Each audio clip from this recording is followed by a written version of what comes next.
seek refuge to Allah from the wicked Satan in the name of Allah, God most gracious, most merciful. Today is Sunday, 20 January 2019. Based number 453 under the title of Let Your Spouse Commensality by Intimacy. I say this again. Let your spouse commensality by intimacy. Well, dear brother and sister, my viewers, I think this subject is so important in a way that we should emphasize on it and try to make it as clear as we can, because it is very, very important. We know in our day and time, in most of the countries, that the divorce is going on in a way which is very strange to have this ratio of divorce, because we don't deal with our spouse as the way it should be. So, how to handle the situation? Well, this is very important. When you approach people, approach them in a nice way. Something like flattering. Actually, it's not flattering, but it's courtesy in a way which is not exceeding the limit.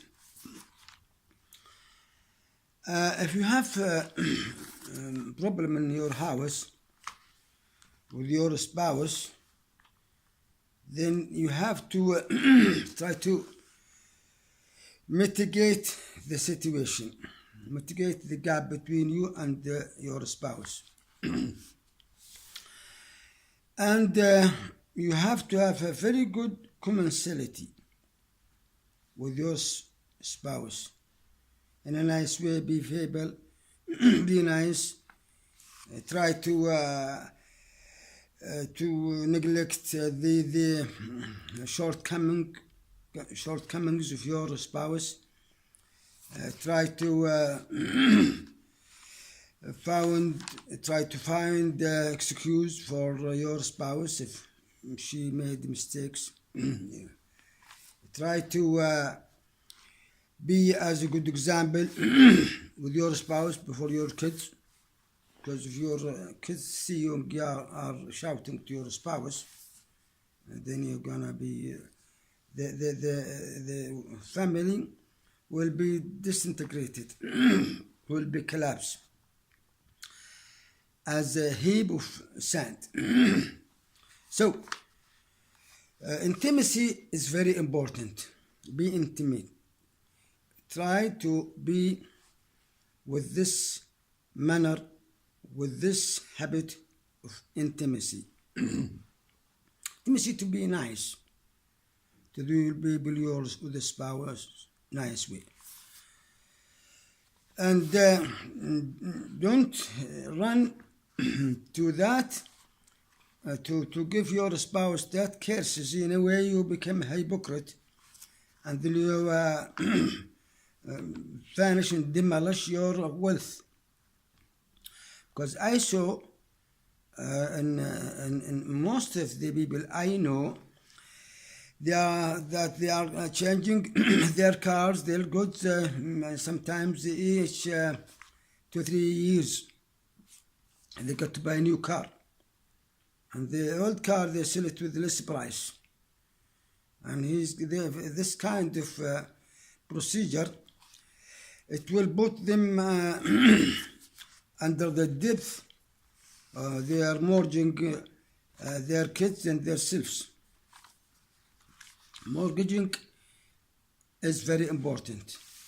You will be held to be under the control of the other. So try to hold the stick from the middle. Don't be so rigid, they will break you. Don't be so sweet, they will suck you. Be in the middle. Try, depends on the situation.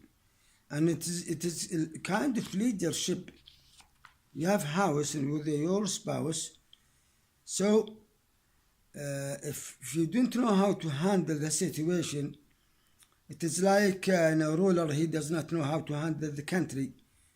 And then the country will be disintegrated. They will kill this ruler. So it is time in your house. Try to be as good as you can, and try to link yourself with your spouse by the creed, by the dogma, by the belief. If you have the same belief, then you have link your chain will not be broken. You and your spouse, you will be bandaged. You will be bandaged by shackle, or you'll be shackled actually by the by this creed, by this faith, and then you will continue till the time you passed away. Till the time you passed away. If you pass, your spouse pass before you, then you will regret. You will be swollen. And then people will sympathize with you. So, and if you passed away before her, she will be sworn also. She will face a problem because she loves you. You have been a good example. You have been a good father. You have been very nice one. And you have been a very strong one when the situation dictates. If need be, you have to get the courage when it need be. If need be, you have to act. And then you have to try to build between you and your spouse a bridge of knowledge, something common term between you and her. Every day, every month, try to be new to your spouse by dressing, by talking, by knowledge. Try to change your daily life habit. Otherwise, she will get bored, and you will get bored too.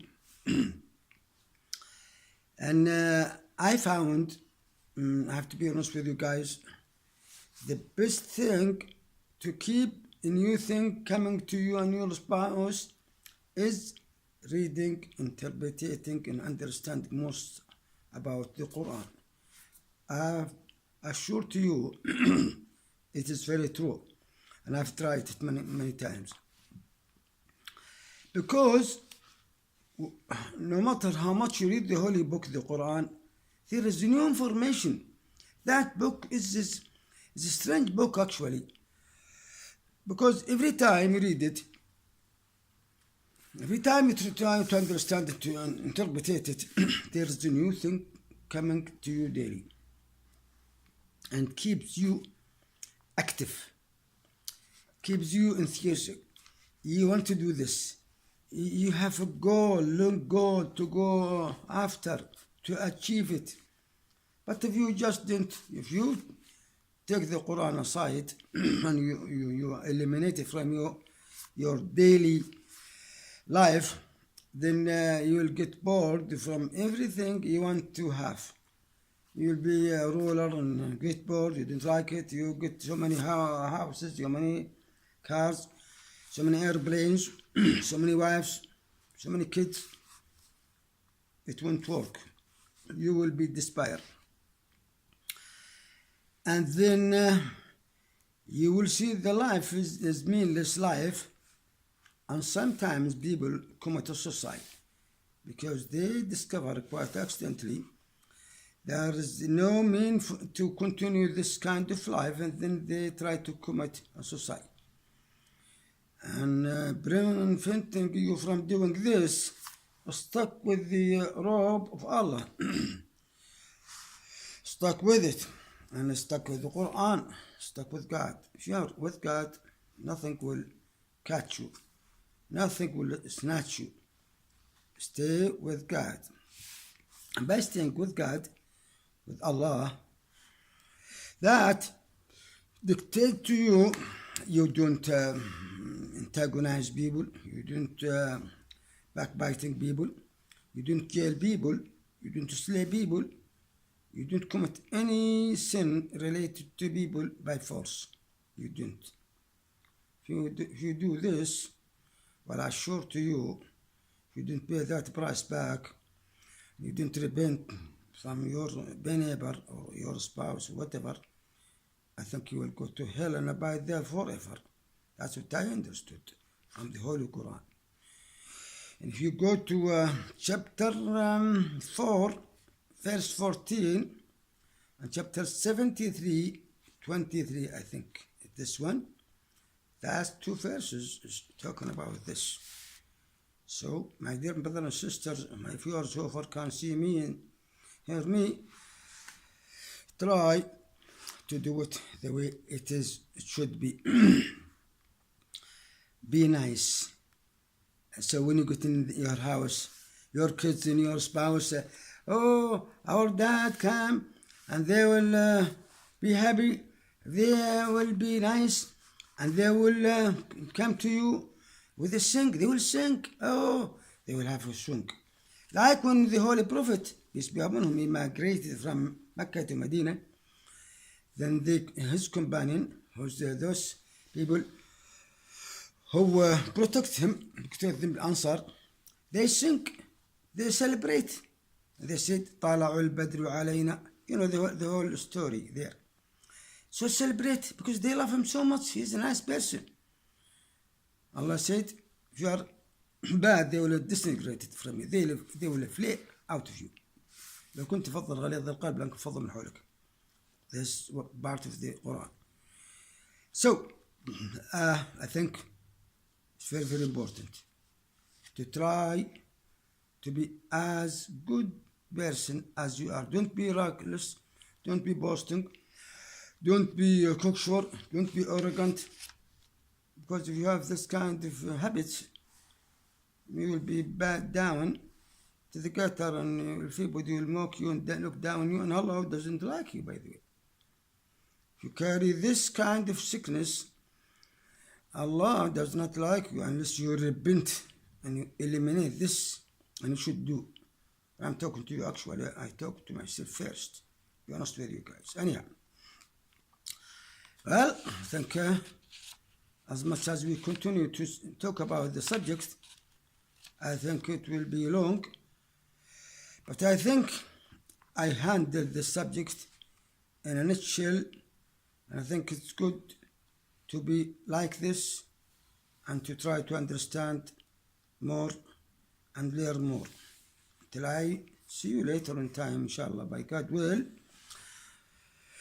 Every time I want to ensure this, I'm saying I love you, we Muslim, we love everybody, and wish you good life, good health, and good time, and good death too, and good resurrection, and good account in the day after. Peace be unto you all.